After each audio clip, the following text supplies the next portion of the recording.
Hello? Hello? Podcast Network Asia. Sukses itu pada akhirnya terbentuk dari dua hal yang bisa kita kontrol, yaitu fokus dan usaha. Halo semuanya, nama saya Michael. Selamat datang di channel saya, Sikutu Buku. Kali ini saya akan membahas kisah inspiratif dari Dwayne Johnson, yang dikenal dengan nama The Rock. Karirnya dari pegulat profesional hingga sukses menjadi salah satu aktor Hollywood populer di dunia.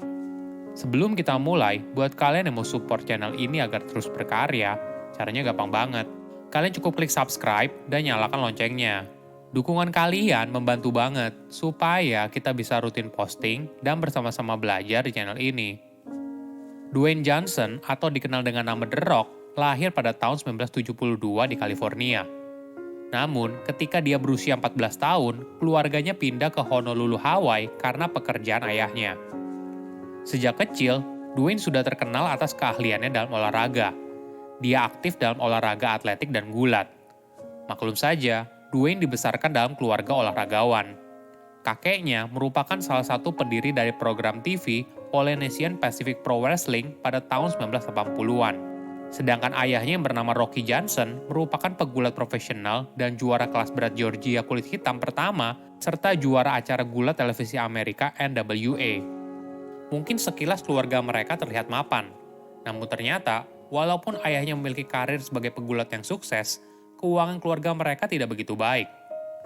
Dwayne mengenang masa kecilnya saat itu, mobil ibunya ditarik karena tidak mampu membayar cicilan, keluarga mereka digusur, dan rumahnya digembok. Dia juga masih ingat ibunya saat itu menangis dan bingung keluarga mereka tinggal di mana. Masa kecil yang berat membuat Dwayne terjerumus pada aktivitas kejahatan. Sebagai gambaran, di Waikiki ada sebuah jalanan di mana banyak merek mahal di sana. Mulai dari toko fashion mewah, toko perhiasan mahal, dan sebagainya. Banyak turis datang ke Waikiki untuk belanja di sana. Kesempatan ini dimanfaatkan oleh para kelompok pencuri di mana Dwayne juga tergabung di sana. Mereka lalu merampok para turis tersebut. Tentu saja, tidak semuanya berjalan lancar. Pencurian ini seringkali membuat Dwayne ditangkap oleh polisi. Lama-kelamaan dia sadar, walaupun tidak semua hal di dunia bisa dikontrol, namun hal yang bisa dikontrol adalah bagaimana dia membawa dirinya sendiri. Pencerahan inilah yang membuat Dwayne bertekad untuk fokus pada hal yang bisa dikontrol, yaitu berlatih dan membentuk tubuhnya. Berdasarkan pengamatan Dwayne, orang sukses punya tubuh yang tegap dan kuat. Dwayne pertama kali berlatih angkat beban saat usianya 13 tahun. Namun, sejak usianya 6 tahun, dia sering menemani ayahnya ke tempat gym. Setiap hari jam 5 pagi, ayahnya selalu minum kopi dan pergi ke tempat gym dimanapun dia berada, entah itu sedang di rumah ataupun di dalam perjalanan. Ada yang unik dari hubungan Dwayne dan ayahnya. Jika ayah yang lain mengajak anaknya untuk pergi ke taman bermain, namun ayahnya malah mengajak Dwayne ke tempat gym. Di tempat inilah dia belajar soal kedisiplinan dan tidak ada yang bisa menggantikan kerja keras. Dwayne menyaksikan sendiri bagaimana ayahnya dan rekan ayahnya yang lain bekerja keras dan berlatih untuk membentuk tubuh mereka setiap hari selama berjam-jam.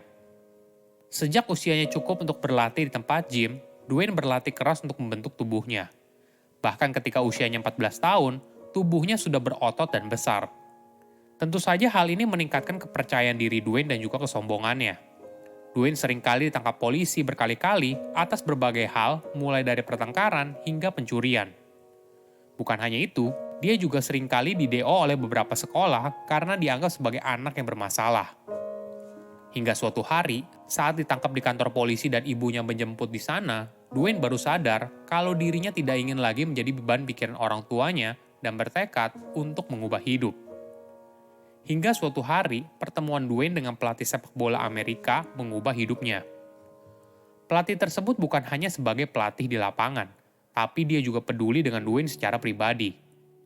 Pelan-pelan, hidup Dwayne mulai berubah dan mengalami peningkatan bukan hanya sebagai atlet sepak bola Amerika, tapi juga sebagai siswa.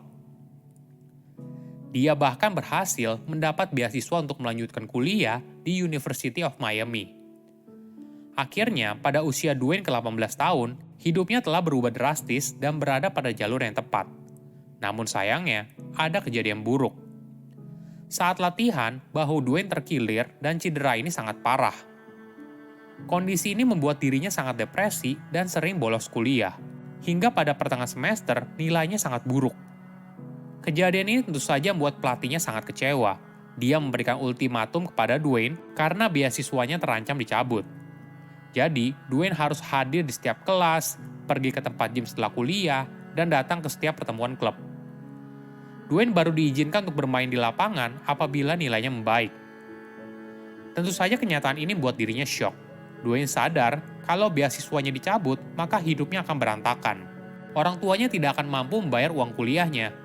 Disinilah Dwayne harus mengambil sebuah keputusan. Dia akhirnya kembali ke prinsip suksesnya di awal, yaitu fokus, tekun, dan tentu saja kerja keras. Dwayne pun melakukan semua yang diminta oleh pelatihnya. Nilainya kembali bagus, dan akhirnya dia diizinkan lagi untuk bermain di lapangan.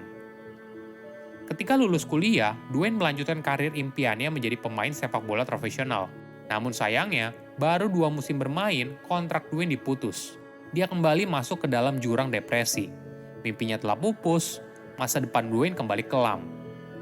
Saat itu, hanya tersisa $7 di kantongnya. Dia bangkrut dan tidak tahu harus apa. Dwayne lalu menghabiskan 2 minggu berikutnya hanya duduk di depan TV dengan tatapan hampa. Itu merupakan titik terendah dalam hidup Dwayne, hingga akhirnya dia teringat masa kecilnya dulu dan mulai berlatih di tempat gym. Ketika satu pintu tertutup, maka pintu lainnya akan terbuka. Dwayne pun akhirnya mengejar mimpinya yang lain, tidak lagi menjadi atlet sepak bola Amerika profesional, namun menjadi pegulat profesional. Begitulah hidup, kadang kita tidak selalu mendapatkan apa yang kita mau. Namun, ketika ada kesempatan baru muncul dan kita bersedia bekerja keras untuk meraihnya, mungkin hal tersebut jauh lebih baik daripada apa yang kita impikan. Dwayne memulai debutnya di WWF pada tahun 1996. Dia digambarkan sebagai pegulat profesional generasi ketiga setelah ayah dan kakeknya. Sejak awal debut, Dwayne sudah berhasil memikat hati banyak penonton. Walaupun begitu, perjalanannya menjadi pegulat profesional juga tidak mudah.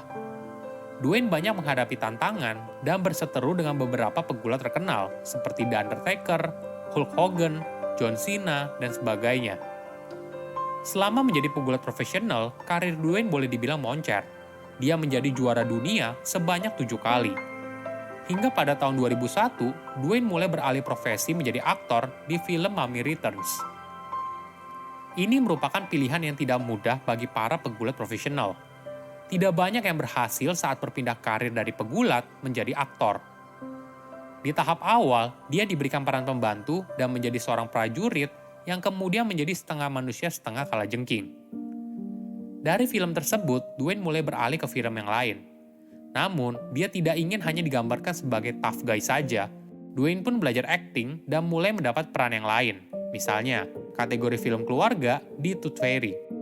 Dia berhasil membuktikan diri kalau dirinya tidak seperti pegulat profesional pada umumnya. Dwayne mampu bermain berbagai karakter, bukan hanya sebagai tough guy saja. Hingga suatu hari, kerja kerasnya terbayarkan. Dwayne berhasil membintangi beberapa film blockbuster seperti The Scorpion King, Hercules, dan serial Fast and Furious. Dwayne mampu menggunakan kepribadiannya dengan baik, sehingga dia dikenal sebagai pribadi yang hangat, jenaka, dan didukung dengan penampilan tough guy-nya. Sukses tidak selalu tentang kehebatan, tapi tentang konsistensi. Konsisten, kerja keras, menghasilkan kesuksesan. Kehebatan akan datang setelahnya. Silakan komen di kolom komentar pelajaran apa yang kalian dapat ketika tahu informasi ini.